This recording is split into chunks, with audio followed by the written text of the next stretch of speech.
So, picture this. A car bomb just rips through the heart of New Delhi, right at the historic Red Fort. The real question isn't just who did this, but how deep does the conspiracy actually go? In this explainer, we're going to walk through the entire investigation, from the very first piece of evidence to the hunt for a potential mastermind. I want you to remember this number: 12. It's not just a statistic, you know? It's 12 lives that were just extinguished in an instant. And it's the reason why India's top agencies immediately launched one of the biggest manhunts in recent memory. You have to understand, this wasn't some remote, empty highway. This happened at the Red Fort metro station, a landmark that's constantly pulsing with history and, the everyday beautiful chaos of Delhi. The choice of location, well, it was deliberate. It was absolutely designed to send a shockwave of fear across the entire country. So let's break down exactly what went down. It was a Monday evening, right around rush hour, 6:50 p.m. near Gate 1. A Hyundai i20, just another car in traffic, it seems, suddenly explodes. And the result? Just a scene of utter devastation. 12 people were killed and more than 20 were injured. So, right out of that chaos, the official response immediately kicks into high gear. The mission becomes crystal clear. Find out how this happened and hunt down whoever is responsible for it. The Delhi police, of course, were the first ones on the scene. But let's be honest, everyone knew this was way too big for them alone. So the case was almost immediately escalated to the National Investigation Agency, the NIA, which is India's top counter-terror force. Now that single move sent a very clear signal. This wasn't just a crime, this was an act of war. And then, sure enough, came the official declaration.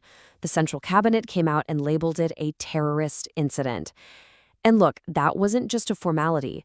That was a classification that would shape every single step of the investigation that was about to unfold. That declaration, it immediately triggered the UAPA, the Unlawful Activities Prevention Act. This is a really crucial detail because this very stringent anti-terror law gives investigators these sweeping powers to make arrests and completely dismantle terror networks. The NIA now basically had the authority to go after anyone, anywhere. Okay, so with the legal framework in place, NIA investigators could finally get down to the real work, literally combing through the blast site, piece by painful piece, just looking for that one clue that could break this case wide open. And inside the wreckage of that Hyundai, forensics found exactly what they were afraid of. This was an amateur hour.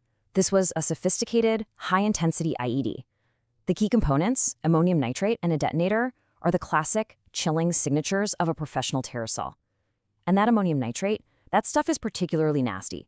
It's a common farm fertilizer, super easy to get, but in the wrong hands, it is devastatingly powerful. So the car bomb was the weapon, sure, but that couldn't be the whole story, right? Investigators knew there had to be more to the plot. I mean, how did the perpetrators get away? Was there a second car, a support vehicle involved in this whole thing? And you know what? They found one. A second vehicle, this red Ford EcoSport, became absolutely key. It was spotted fleeing the area and was later found abandoned in Faridabad, just outside of Delhi. All of a sudden, the investigation had its first solid lead outside of the blast zone. That abandoned car in Faridabad, it wasn't just another clue. It was the key that unlocked everything. It started a trail that led investigators all the way from the capital city to the Kashmir Valley. And here is the connection they were able to make. The trail led them to a known terror module operating in Faridabad. And that module, in turn, had direct links back to Pulwama in Kashmir, which investigators now believed was the home base of the attack's mastermind. And that connection, it finally gave them a name. Dr. Umar Nabi, a respected doctor from Pulwama, of all people, who was now the prime suspect in a massive terror plot. So who is this Dr. Nabi? Well, the NIA moved in and arrested him fast. They allege that he's a member of that Faridabad Pulwama sleeper cell, and they believe he was the key figure, the mastermind, really, behind this entire deadly plot. Now, arresting Dr. Nabi was obviously a huge win, but investigators knew he couldn't have been working alone, so the focus now shifts to the bigger picture. Who else was involved, and what was their ultimate goal here? This kind of gives you a sense of their priorities right now. I mean, uncovering the motive and the local network, those are huge. But look at this. A full quarter of their entire effort right now is focused on potential international links. They believe this plot goes far beyond India's borders. So while the NIA is out there following all these leads, the city of Delhi itself is just holding its breath. Security is visibly ramped up across the capital as the hunt continues for every last member of this cell, desperately trying to prevent the next attack before it can happen.